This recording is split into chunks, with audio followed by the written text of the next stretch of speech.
So chapter 2 in Jinkle is all about motion. So we've talked about kind of the first aspect of motion is, getting from point A to point B and the distance or displacement that involves. Now let's talk about the rate at which you do that motion, or speed. Okay? So speed is the time it takes to go a particular distance. All right? So you can solve for speed by taking your distance traveled and dividing by the time it takes. All right? So just so you are familiar with equations and such, all right, AP uses x to represent distance. So you may be used to seeing speed equals distance over time and d over t. I'm just going to try to get you familiar with what you'll be able to utilize on your AP test. So remember, x means distance. All right? Now, all of these units, distance and time, are scalar, so that means that speed is also scalar. Okay? So direction does not matter. All right? So your SI units for speed are going to be meters per second. Every equation is technically built for that unit. However, if you know how many miles you go in hours, then you can do miles over hours and get mile per hour. Okay, things like that. But the standard typical unit that you'll want to keep your speeds in is meters per second. Okay?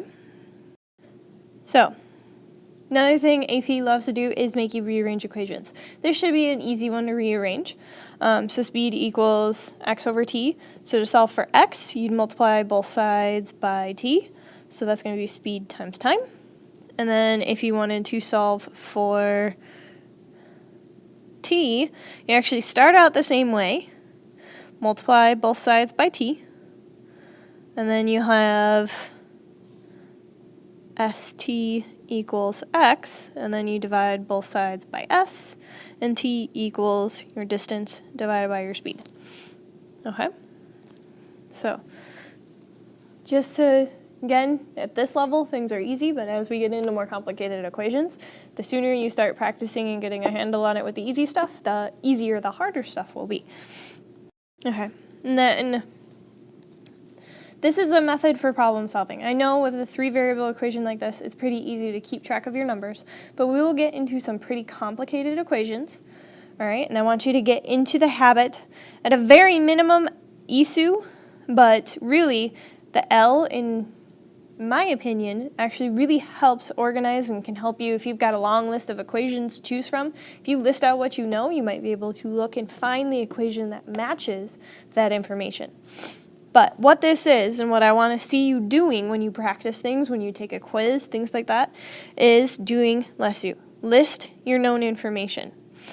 All right, so list, speed equals this, distance equals that.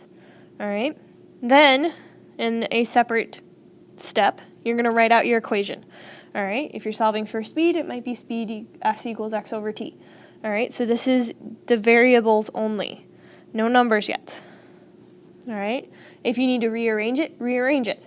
All right, so say you're solving for distance, then you want to write it as x equals st. All right, the first s is to substitute. This is where you bring your numbers in. Okay, and then s is to solve, or kind of more likely it's to simplify. All right, so get your numbers down to a single number.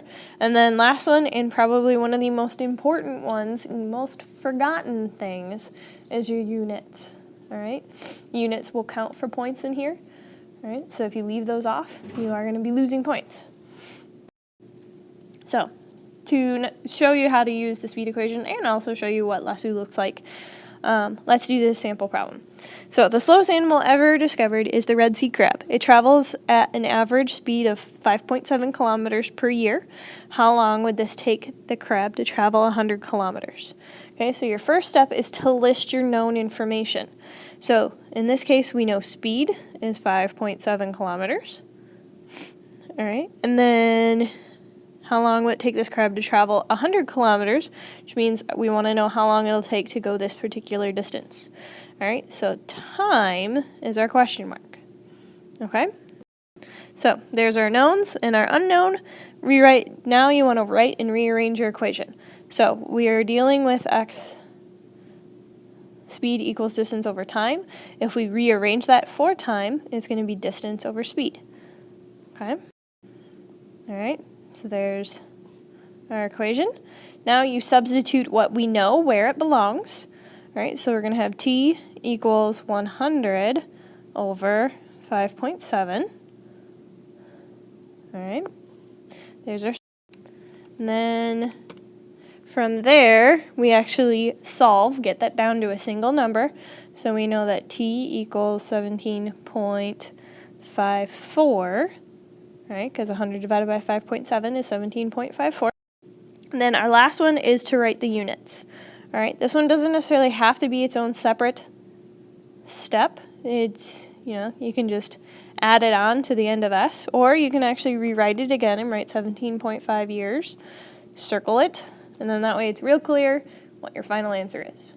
Okay, so that's LESU, and this equation should hopefully be fairly simple to use. Okay.